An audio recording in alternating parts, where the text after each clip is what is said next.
Okay जी, limit of accuracy June 2010 paper 1-2 question 22। अच्छा, question number 2 from the book.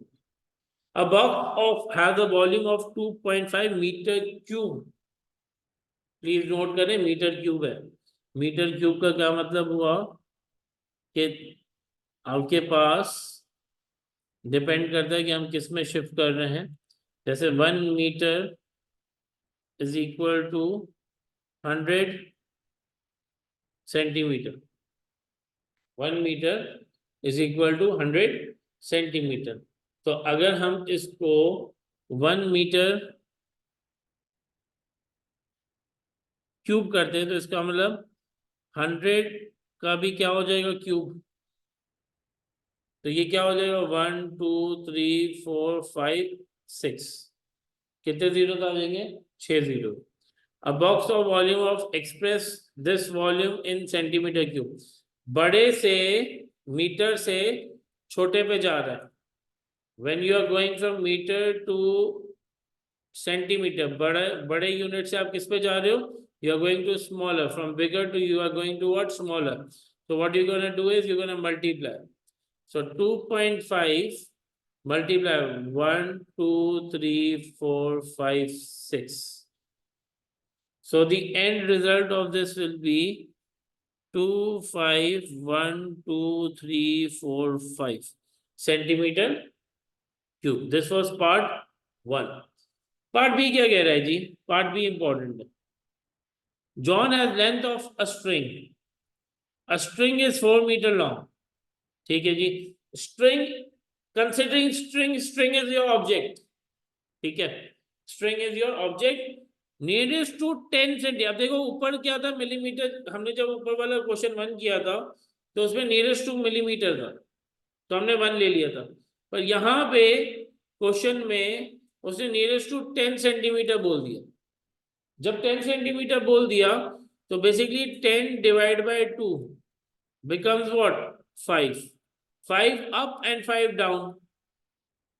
5 up and 5 down. तो जब मुझे ये पता है कि मेरे पास क्या बता रहा है कि भाई नियरेस्ट टू 10 सेंटीमीटर है। पर अब आप नोट कीजिएगा, क्वेश्चन हमें क्या बता रहा है? सेंटीमीटर में। क्वेश्चन जो स्ट्रिंग है वो किस में है? मीटर में। नियरेस्ट हमें क्या बता दिया? सेंटीमीटर में।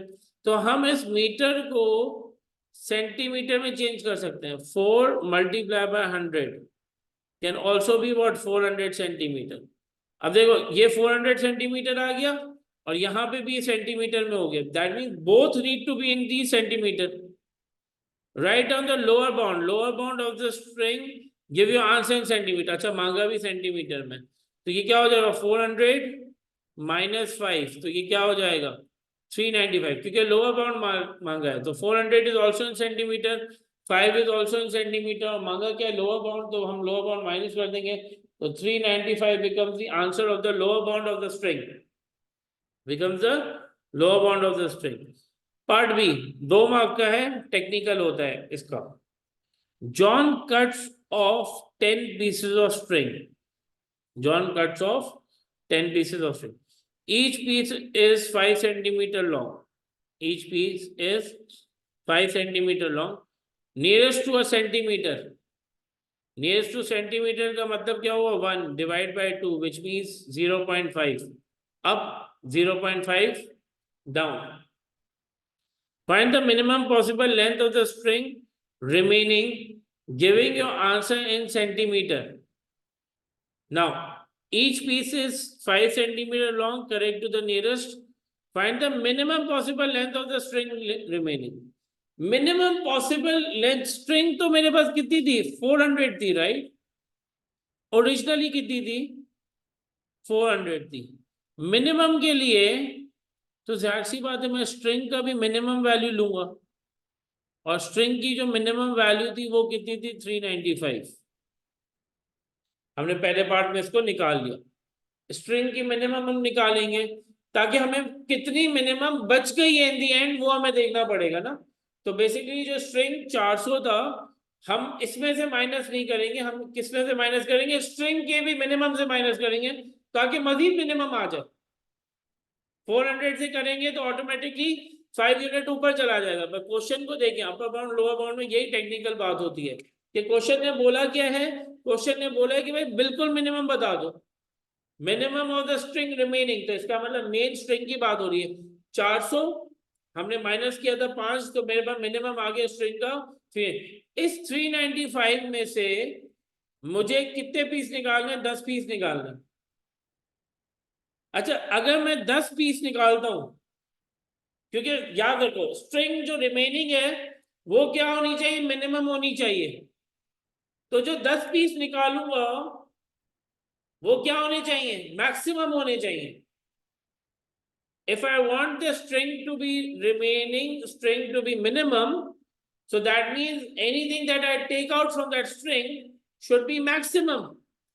That means जो मेरे पास each piece of 5 सेंटीमीटर था, वो बेसिकली 5 सेंटीमीटर नहीं निकालूंगा, वो each piece निकालूंगा 5.5 का, क्योंकि upper bound is 0.5, upper bound is क्या 0.5।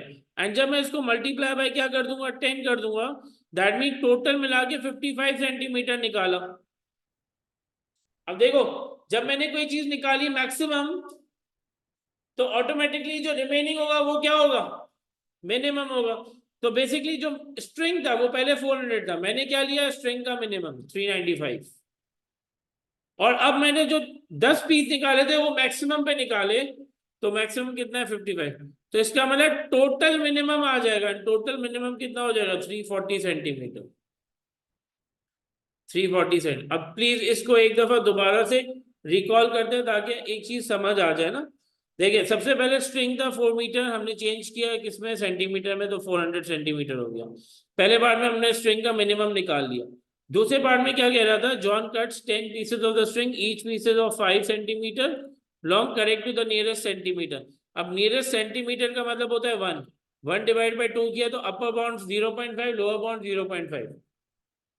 Find the minimum possible length बोल दिए, यहाँ पे क्या बोल दिया, मिनिमम पॉसिबल लेंथ। अब मिनिमम पॉसिबल लेंथ तो स्ट्रिंग रिमेनिंग बोला है। स्ट्रिंग रिमेनिंग का क्या मतलब हुआ, अच्छा जी 400 स्ट्रिंग था, पर उसने मिनिमम बोला है, तो इस 400 को पहले हम मिनिमम से लेके जाएंगे ओरिजिनली इसकी मिनिमम पे, ताकि और मजीद मिनिमम हो जाए। तो ये 395 ले लिया।